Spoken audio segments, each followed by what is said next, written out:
Good afternoon, everybody, and welcome to the Rothermere American History. I'm an interloper. I'm Laura Tunbridge from the Faculty of Music, but it's a delight to be here and to welcome Tammy Kernodle to give a talk about her research to us all.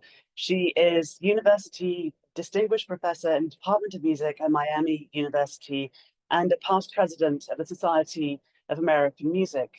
She's published extensively and to give you a sense of the range of her articles and research interests, here are some of her publications: Nina Simone and the Redefining of the Freedom Songs of the 1960s, The Expanding Definition of Funk in Post-Soul America, The Role of African American Women in the Development of Contemporary Gospel, and the 2011 biography, Soul on Soul, The Life and Music of Mary Lou Williams. Professor Kernodle has been active on educational and museum programs at a number of places, including the Kennedy Center, the Lincoln Center, the National Museum of African American History and Culture, and she's appeared many times on radio and television documentaries. She received the Benjamin Harrison Medallion from the University of Miami in 2018 in recognition of her research, teaching, and service. So please join me in welcoming Professor Tammy Kernodle.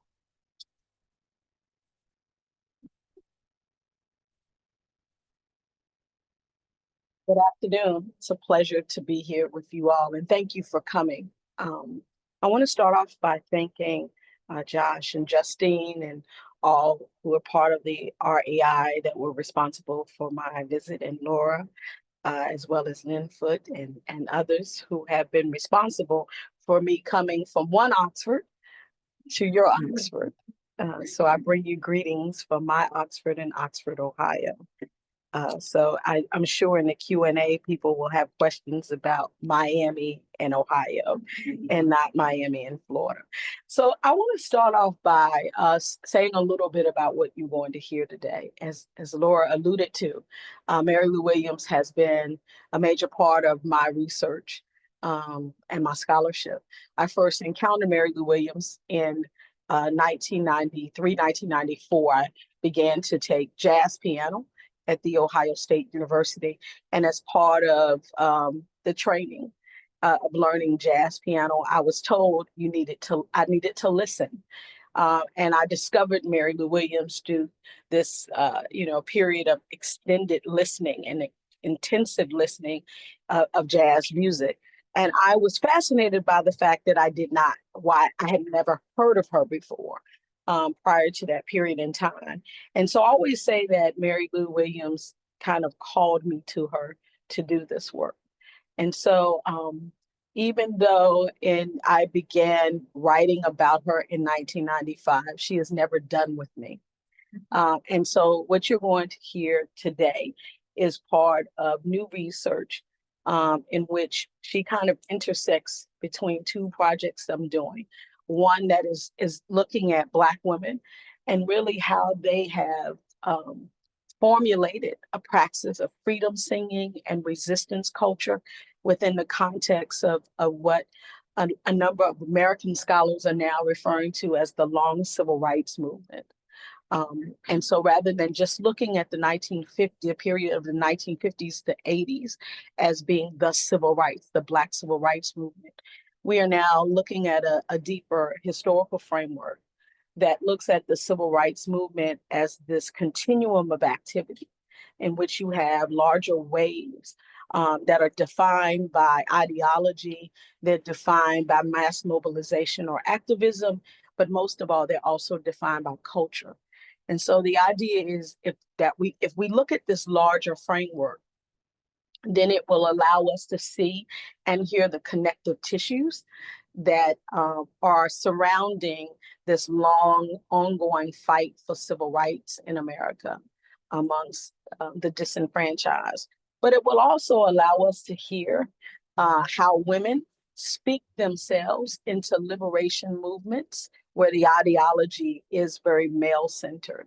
And so Mary Lou, what you're going to hear is Mary Lou from that particular period of the 1950s and 70s, what I call the mid-century civil rights movement as a way of situating time, and how she filters into this larger conversation about liberation and cultural nationalism.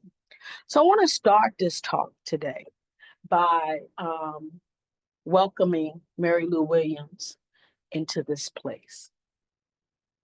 In late 1970, jazz pianist, arranger, composer, activist Mary Lou Williams sat in her Harlem apartment and began recording a narrative history of jazz.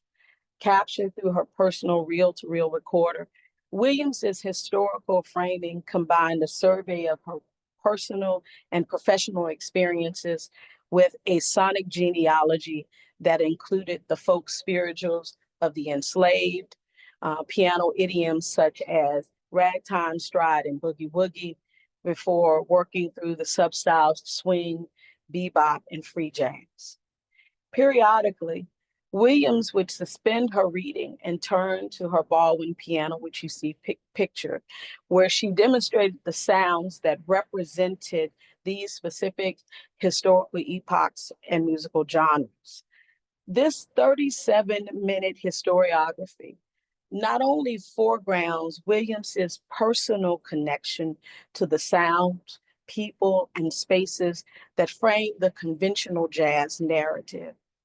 They also provide for contemporary listeners such as ourselves an opportunity to understand the ideological debates that surrounded jazz's identity, questions of authenticity, and qualitative assessments of good and bad jazz during the late 1960s and early 1970s. Williams, like a number of jazz musicians from her generation, was noticeably absent from these debates as they unfolded on the pages of major jazz periodicals. However, as I hope to show you today, these debates factored significantly into her thinking about the contemporary wave of jazz experimentation, but most importantly, the genre's role as a cultural form that held potential in mediating and addressing the social unrest of the times. Although not released until 1978, the History of Jazz album symbolized Williams's desire to tell her story as a means of challenging the conventional historical narrative that had gained prominence in the decades following World War II.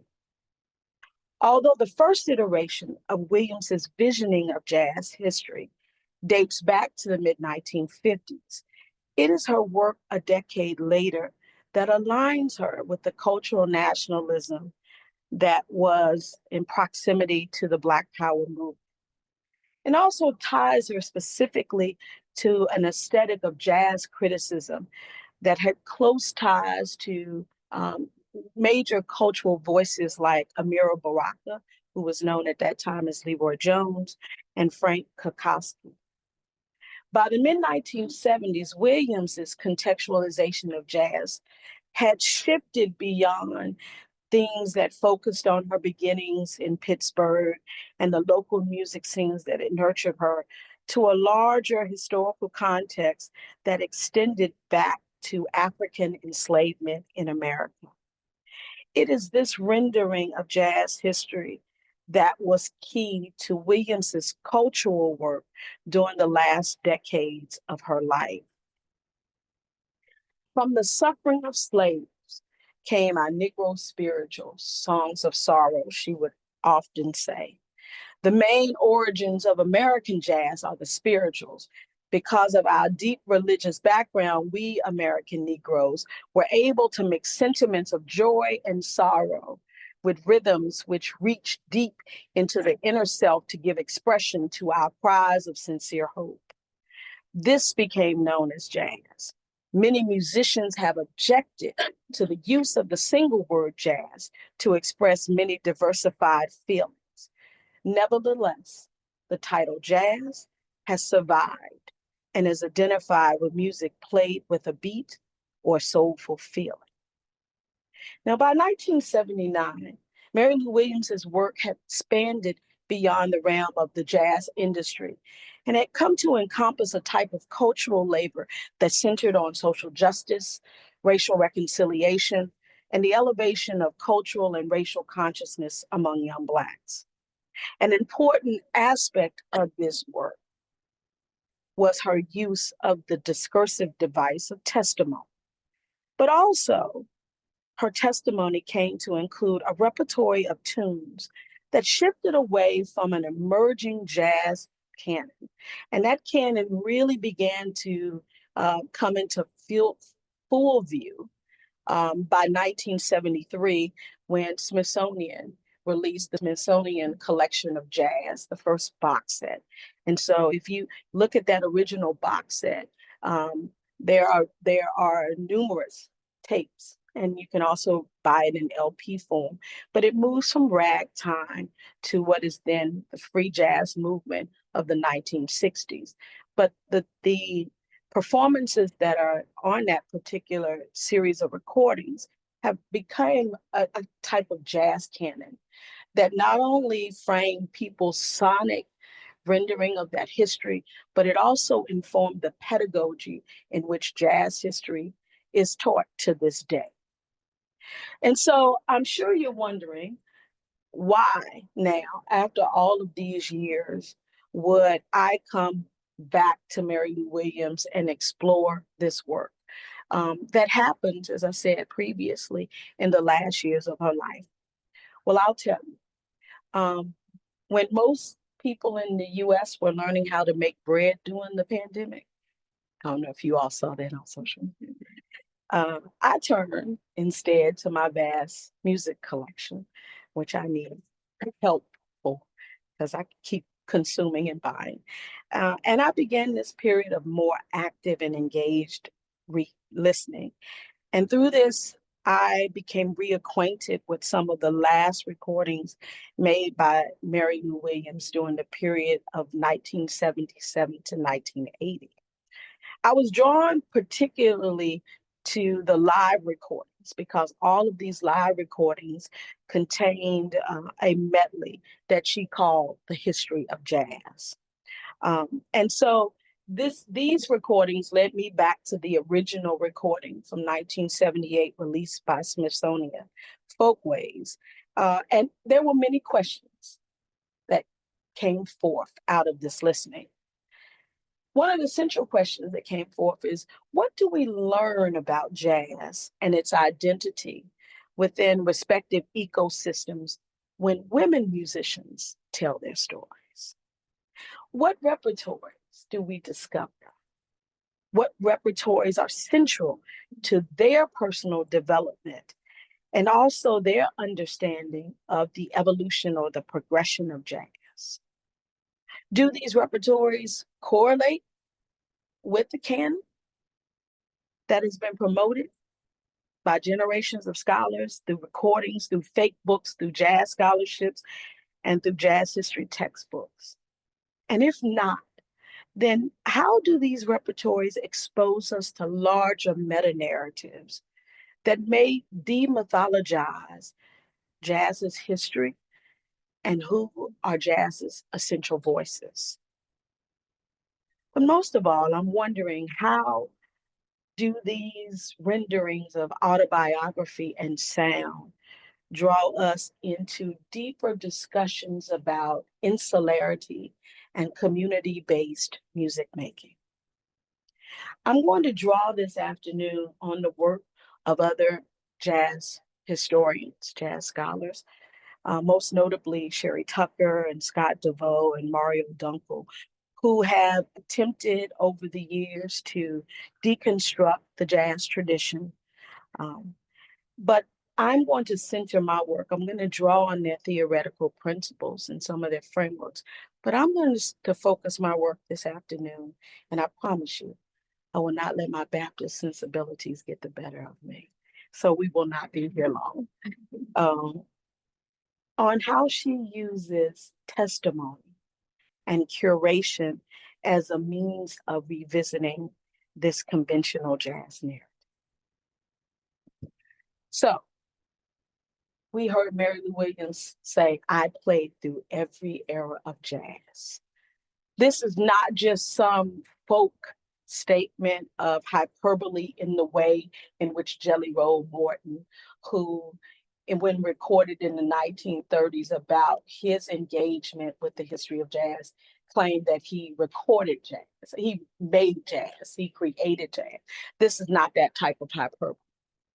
What we know is that by the time of her death in 1981, Mary Lou Williams was signified both inside the community of musicians, but also amongst jazz critics and historians as one of the few musicians that had played through every documented era of jazz. Her career stretched from the earliest years of the genre's ascendance from the insularity of Black communities to the vaudeville stages of the 1920s. She witnessed Kansas City's rise as the status of the capital of the Southwestern Jazz Territory in the 1930s. And by the 1940s, she had become one of the leading arrangers associated with the rise of the big band idiom, having written not only for Andy Kirk's 12 Clouds of Joy, but also the bands of Benny Goodman, Duke Ellington, Jimmy Lunsford, and the Casa Loma Orchestra. Her Harlem apartment became an intellectual salon that nurtured the musical experimentation and radical consciousness of a generation of jazz musicians. And by the end of the 1940s, her Zodiac Suite, a series of 12 symphonic poems that combine conventional classical idioms with jazz, alongside Ellington's Black, Brown, and Beige, signified the emergence of a new idiom of symphonic jazz. These moments separate Williams's stories, some of which you're going to hear today, from the exaggerated claims made by many of her predecessors. When Williams stated, "I played through every era of jazz," this statement not only defines her proximity to the spaces, people, and sounds that are mythologized through jazz's master narrative, it also situates her within larger sonic genealogies. Williams was not only present in these spaces, she was playing, guiding, and sometimes precipitating these stylistic changes. Her ability to move fluidly through these stylistic iterations reflected her rejection of the notion of a static sound identity. More importantly, Williams is present in what has been scripted as homosocial, masculine spaces of musical exchange and experimentation, challenges the very essence of conventional narratives. Now, debates about jazz history, and I will not belabor this point, and how it should be told and who should be included extend back to the 1930s, when the first written histories appeared. Under the disciplinary banner of New Jazz Studies, a number of contemporary scholars have chronicled and analyzed the development and advancement of the general historical framework that now underscores jazz journalism, jazz criticism, and shape the pedagogical approaches used in teaching the genre's history. Now, without wading too far into these waters, I want to point specifically to a few of the published histories of jazz that appeared in the 20th century, particularly those that appeared in the 1950s and 60s when the public's perceptions of jazz were shifting, particularly as jazz began to be morphed from being Black music to American music, this idea of nationalism being scripted to jazz. Now, what you see here is men writing about men to men. Not surprising. Um, and many of these histories tease out this notion of authenticity. And so I want to particularly note Marshall Stern's story of jazz, which in some ways becomes this kind of framework that Smithsonian borrows from when it begins to compile this collection of jazz. But also I want to point to Leroy Jones's Blues People, Mira Baraka, because it is the first jazz history that is written and published by a Black author. So it is seen as a landmark work, right? But I will tell you, For the most part, when you look at these histories, the only women that are included in this narrative are singers. And for the most part, they're not jazz singers, they are blues singers. And so there is this notion early on about this direct musical, cultural, intellectual connection between blues culture and what is thought of to be commercialized jazz, right? So, but during this time of the 50s and 60s, we also see Black women beginning to tell their stories as well. And in looking at these renderings and these tellings, I draw very heavily on Sherry Tucker, who frames how women tell their stories through a theoretical concept that she calls telling performances. And in telling performances, you don't have women who are constructing narratives where they are simply trying to insert themselves into these moments, into these spaces, into these subgenres of music, but they are creating or scripting these larger narratives that frame these layered ways in which they are negotiating sometimes race, but most importantly, gender. Right? So we get some of the earliest examples of this from the 1950s. So I want to point to 1956. In 1956, we get pianist and arranger Leah Harding Armstrong, who was the second wife of Louis Armstrong, who was very significant in the branding of Louis Armstrong in the 1920s. What most people don't know is that many of the songs that propelled Louis Armstrong's career in the late 1920s were written by his wife, Leah Harding, who in her own right was a celebrated pianist in Chicago, but suspended her career to elevate his career. And so in 1956, she recorded this commercial rendering of her history called Satchmo and Me, where she talks about her experiences, not only working with Louis Armstrong, but she frames a lot of what was the cultural life of Chicago in the 1920s and early 1930s.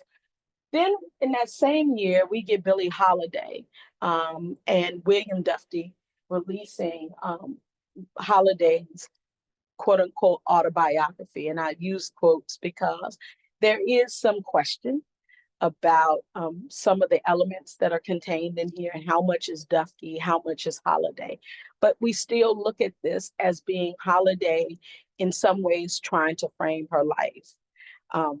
Now, in many cases, both of them were both preceded by Mary Lou Williams, who spent 2 years actually in Europe, first in London and later in Paris, where she began this process of writing her own story, of telling her own story. And I want to come back and talk about that in a minute. But I want to anchor this conversation for a bit as I move into the specifics of her renderings of jazz history, because I utilize another theoretical framework to look at what these three Black women are doing. In many ways, they are part of what we identify as a Black intellectual tradition. The Black intellectual tradition, in many cases, can be traced back to the 18th and 19th century, in that Black people began scripting their stories and autobiographies. Now, for most, when I say Black intellectual tradition, we are thinking only of a written tradition. But a scholar by the name of Dovina Fulton has extended that understanding of the Black intellectual tradition to talk about Black feminist orality. And for her, Black feminist orality is that way in which Black women script not only their personal stories, but the stories of their larger communities, that they engage in a type of cultural work, which is both about survival of that community and the progression of that community. And in this, what she says is that Black feminist orality allows us, if we give it a chance, to see the Black intellectual tradition does not lie only in the written word, but it is strongly rooted in cultural practices of storytelling, of singing, of musical performance, of dance. All of these things that lie within the spectrum of Black expressive culture. What she also tells us is that when we see Black female cultural workers engaged in this kind of intellectual tradition, that their work is largely shaped by three things, three praxis: testimony, collaboration, and curation.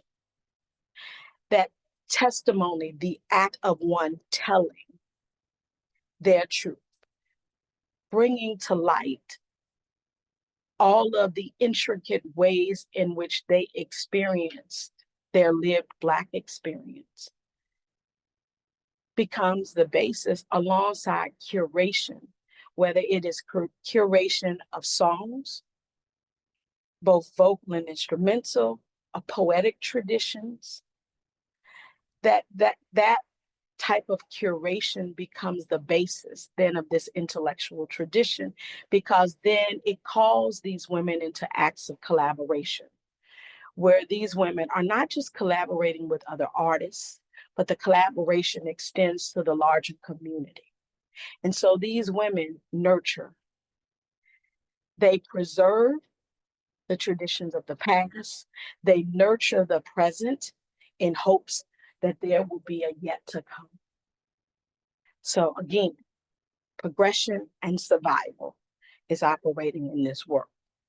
And so in taking this as a framework, testimony, curation, and collaboration, what I hope to illuminate in this last few minutes of this conversation is how Mary Lou Williams comes to this medley called The History of Jazz, which becomes central in her live performances, but also begins to extend to her work as the first artist in residence at Duke University during the last 4 years of her life. So let me go back to 1954. 1954, Mary Lou Williams is in London, and Melody Maker has made Mary Lou Williams the grand dame of jazz. In fact, during my research, I could literally document where Mary Lou Williams was every week during the 2-year period she was here, off and on in London through Melody Maker. Max Jones, who was the editor of Melody Maker at that time, was the first to come to Mary Lou Williams and talk to her about the value of her story. English audience, UK audiences, and Parisian audiences understood the power of her proximity to the spaces and the people and the places and the sounds that they had mythologized in terms of their notions of jazz culture. And so she began to embark on this effort to write an autobiography. Her work was greatly and significantly stunted because Mary Lou wrestled with how much of the personal peculiarities, the personal aspects of these jazz musicians' life she should detail in this book. She operated in what we would now call an ethic of care, understanding that individuals outside of the community would take hold or grab hold to certain stories and certain behaviors that are centered around Black survival and pathologize them. And so the autobiography never came to be. Max Jones, in turn, came back to Mary Lou Williams and urged her to write a series of articles for Melody Maker where she would detail all of her experiences being in this place. The result is an 11-week installment where each week she chronicled these spaces, the men who made this music, the sound, all of this kind of lore about jazz history. It not only ran in Melody Maker, but the BBC also broadcast readings from the different segments of this autobiography in 1954. You can still find portions of of these installments reprinted. They have become part of the historiography of jazz, appearing in other places. But Melody Maker is the only place with the full installments. And so she takes us into Harlem in the 1920s and talks about her encounters with Fats Waller. She takes us into the jam sessions of Kansas City, even talks about a very early, a 15-year-old Thelonious Monk who she meets while traveling the Midwest as he is playing for a traveling evangelist as a pianist. She takes us into Harlem in the 1940s when the bebop and the modernist movement is being born, and even begins to talk about what she sees as the European jazz scene in the later installments there. Now, this would not be her um, only experimentation with this kind of testimony and curation.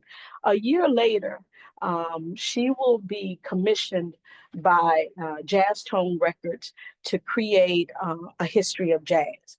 Let me tell you a little bit about Jazz Tone. So Jazz Tone was a very different record company in that it primarily released material that was extracted from other catalogs from other labels. So what they put out were compilation recordings. But every now and then they would commission a musician to do a special recording. So in 1955, they asked her to do a history of jazz keyboard. And so we have Mary Lou Williams moving from testimony only to then engaging in curation. So if we look at what we have here, it is the beginning of her decentering what we think of as these kind of iconic voices in these subgenres. So the first piece is Fandango, which is a ragtime that Mary Lou Williams says that her mother teaches her at a very young age. And then we get Mama Pinned a Rose on Me, which is a blues that Mary Lou Williams would record over and over throughout the 1970s. So this is one of the first iterations of this blues that we see showing up. Roll 'em is her piano reduction of a big band chart that she wrote for Benny Goodman. It was actually Benny Goodman's theme song for his radio show for a minute. So she takes this big band aesthetic that was part of Kansas City, and she extracts it down into a piano arrangement. Sweet Sue, Lullaby of the Leaves, Amy, Talk of the Town, they are all jazz standards. So she mixes what would be considered some jazz standards. Taurus is her actual piano reduction of from the Zodiac Suite. So as I mentioned that early, she wrote a series of 12 symphonic poems. They were first conceived for combo, and then she wrote them for chamber orchestra, and they were performed in 1946. And so it's something, she never comes back to the full Zodiac Suite, but you see the Zodiac Suite existing in other forms. I want to mention Jericho because Jericho is her rendering, her interpretation of the spiritual Joshua fit the battle of Jericho. But if you listen to this recording, she does it in that gospel tinged hard bop sound of the 1950s. So if you've listened to Horace Silver, you listen to Art Blakey, she's coming out of that, right? And so that's very poignant because this is 55. And so this is Mary Lou not only pulling from the sounds of the past, but she's speaking in the language of present that is really attracting a lot of Black audiences who had, kind of shifted from jazz into R&B and these other post-war styles back into the jazz aesthetic. And then you're always going to see some blues with Mary Lou because blues is like the heart of her thing. But I also want to mention that she does a reharmonization around midnight. Thelonious Monk and her were very close, and they do these kind of musical tributes to each other throughout their careers. And so Around Midnight was one of the things she returned to. So again, we have Mary Lou Williams engaging first in testimony, and then enlarging that framework to include then curation. And this worked for minute stops, because by 1955, Mary Lou Williams is at a low emotional and physical point. In fact, only a year earlier, after finishing the Melody Maker series, she will have what we now equate to a nervous breakdown. She'll leave a Paris nightclub where she's performing. She will literally walk off the stage and disappear. So for 3 years, most people didn't know where she was outside of this recording. And most people didn't know this recording. So, because I need to tell you one more thing. Jazz Tone was very different from most recordings in that it was the first subscription-based jazz label. So you all, any of you all remember Columbia House, BMG? Some of y'all too young to remember. You know, they were these companies where you buy a recording for a penny and you get 11 free, and then you owe your life to them forever because it's a cycle of debt there. Because every month they would send you another recording at the full price, and until you cancel this subscription. So Jazz Tone was a label like that. It only did the subscription. So this is a recording that, for the most part, kind of fell under the radar of the mainstream. Let me say this. It's during this period between 1955 and 57 that she's back in the US, that she converts to Catholicism. And her framework and her thinking about music significantly changes. She makes the decision to no longer perform. Stating that she believes that the jazz scene is very dark. And she begins a type of cultural work that is very spiritually based. So that apartment that I was talking about in the 1940s that had been the incubator of experimentation and racial consciousness with the bebop movement becomes a hospital in the late 50s and 60s for addicted musicians. So she literally starts to bring people who are addicts into that apartment. She, by herself, helps them to go through detox. She does music therapy. She finds employment for these musicians and she sends them off, kind of ridding them of that addiction, right? And so she's very focused on that until there's a series of priests in Harlem who began talking to her and telling her, this is right around Vatican II, that your spiritual gift is music.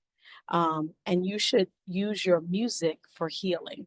And so she does. She enters a period where she begins to focus on writing music specifically for healing. And it's liturgical music that begins to be integrated into churches in the 1960s and 70s. I don't want to spend too much time on that, but that music, which she calls music for the soul, is very much linked to this work about the telling of history. Because one of the things that she begins to do as we move into the late 1960s and 70s, she begins to couple the performance of these spiritual works with teachings on the history of jazz, on lectures and performances of the history of jazz. And this is where her idea of the framing of jazz as an American idiom, not an African idiom, an American idiom that is birthed out of the peculiar institution of enslavement and what that meant, not only in identity, but the formation of certain musical practices is actually birthed.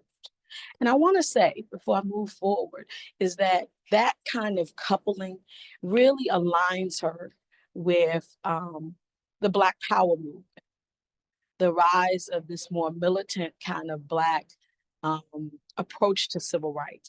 What we don't often talk about when we talk about Black Power, that one aspect of Black Power ideology was rooted in cultural nationalism, the reclaiming of Black culture, Black history. And so this is a period where the historiography on Black America and enslavement ballooned. This is also a period where Black studies and women's studies begins to be integrated into the American Academy, right? And so she's aligned much with that. But she is also taking that piece into the community, working with specific organizations and entities in Harlem, but she's also working within entities in the Catholic Church. One aspect of this history that few people talk about is how Mary Lou Williams convinces the Catholic Church to basically underwrite what becomes the Pittsburgh Jazz Festival. So she creates the Pittsburgh Jazz Festival out of the Catholic Youth Organization as a means of what she says is bridging the cultural gap between the younger generation and jazz. And so her approach to this curation and testimony and this telling takes on another level because she begins to collaborate with certain entities. So you notice that this says used by the Jazzmobile. The Jazzmobile was a New York-based community program that brought jazz musicians into the community and provided education, but it also provided lessons. So one of the ways in which she amplifies her rendering of the history of jazz is that she creates this visual that goes along then with what becomes this canon of music. And if you notice here, what you have is her talking about that the root of jazz is the suffering of the slaves, right? Now, if you look alongside the sides of the tree, it's the blues, right? And so she says that the blues is the undercurrent, it's the cultural aquifer for all aspects of jazz. And so the trunk of the tree is her moving through particular genres that lead us into jazz's full identity. She starts with the spirituals, the first form of music that really develops in that enslaved experience, right? It's also the first form of resistance culture because of the way we interpret it as Blacks being converted to Christianity. It is really enslaved Africans converting Christianity to them. And we can talk about that in the Q&A. So there's this theology. The blues is centered around the spirituals because the blues is looked at as the secular sister. And so this speaks to the continuum of the sacred and the secular in the Black aesthetic. And then she moves through ragtime. And ragtime here has multiple meanings. I read to you the quote at the very beginning where she talks about the terminology jazz. And Mary Lou Williams was part of a generation that for many years refused to call their music jazz. They called their music ragtime because ragtime, where we know it as Scott Joplin, was also a larger instrumental form that was centered in improvisation. And so Scott Joplin only reflects one idiom of that. There's a folk idiom of ragtime that was present as well. That was really, in some ways, the antecedent to what became known as jazz in the North. And then she has Kansas City swing. So there's some bias there because she's not talking about New York swing, because for her, New York swing in some ways lessens the authenticity because what it draws on less improvisation, right? And then bop. She doesn't say bebop, but she just uses the term bop. And we can infer that she's not talking just about bebop, but cool jazz and hard bop as well. Then if you notice, we've got leaves, and the leaves of the trees are musicians that she feels like bear the fruit of the tree. Now, if you notice, there's some dead branches as well. So there's a tad bit of shade that she, y'all know that colloquial, there's a tad bit. Commercial rock. And in this case, we're not just talking about a genre of music, we're talking about a subculture. I want you to keep in mind that this particular tree appeared sometime between 1972 and 1973. And so in some ways, she is commenting on what she sees as a very dangerous subculture that surrounds rock. So think about, we've seen by 1972, 1973, the death of Jimi Hendrix, the death of Janis Joplin. And so in many ways, she's not just talking about sound, she's talking about a subculture. We also have Black magic, the avant-garde, and cult. I have not figured that out yet. I'm still working through that. I have some theories of what she's talking about. And I think it is this experimentation with spirituality that shows up in jazz, in the jazz avant-garde. So if you think about the very populist kind of spiritual belief system of like John Coltrane, who takes elements of Hinduism and Islam and Christianity and African cosmology, right, and combines them. I think, don't quote me, okay? I think that's what we see. And then she has exercises in classical books. And she's referring to that because by this time, jazz is being integrated into music programs, but it's also being defined around a formula of riffs, transcriptions of solos, harmonic formulas and ideas. And so in many ways, while that has a basis, okay, her contention is that jazz can't simply be taught from this kind of formulaic method, that it is also music that comes out of the essence of the spirit and the soul, right? So I'm almost getting to the end. So this particular rendering, this visual explanation of the history of jazz is something that if you went to see Mary Lou Williams in the 1970s in nightclubs, that you would get a copy of. She started passing these out, right? So it's used with the Jazzmobile, but she's actually giving these copies to people because she begins to engage in this public debate about what is good and bad jazz. And how do we bring the music back to the people? And so that takes me back to 1978, where we started. Well, actually 1970, because the recording isn't released to 1978. And I wanted to just give you a rendering of how that recording that we started this particular presentation started. We heard her introducing herself, but that introduction and that narration then goes into a series of performances that for the most part follow the rendering of that tree. So Amnia Christe is an actual spiritual that comes from one of her jazz masters. Who Stole the Lock Off the Hen House Door is a song that she talks about her stepfather teaching her. Mama Pender Rose on Me, we've seen that before. Nightlife is actually the first recording that is made by her as an independent artist in 1928. It was an improvised piano solo that just happened to be captured. The sound engineer said, play something so he could get the balancing. And what comes out is it's very extensive piano solo in the New York stride tradition. Hesitation Boogie is an original tune that is in that Kansas City boogie woogie piano style. And then we get a series of blues, an old blues in the traditional way, but then we also get blues reconceived through bebop. And then this is one of my favorites, A Fungus Among Us. That's a little shade. It's about the avant-garde and the free jazz movement. And so 37 minutes. What Mary Lou figures out is 37 minutes does not function well in a live performance. 37 minutes does not function well when you are engaged with a public, right? And so what she begins to do over the course of the next year is that she begins to create these different framings.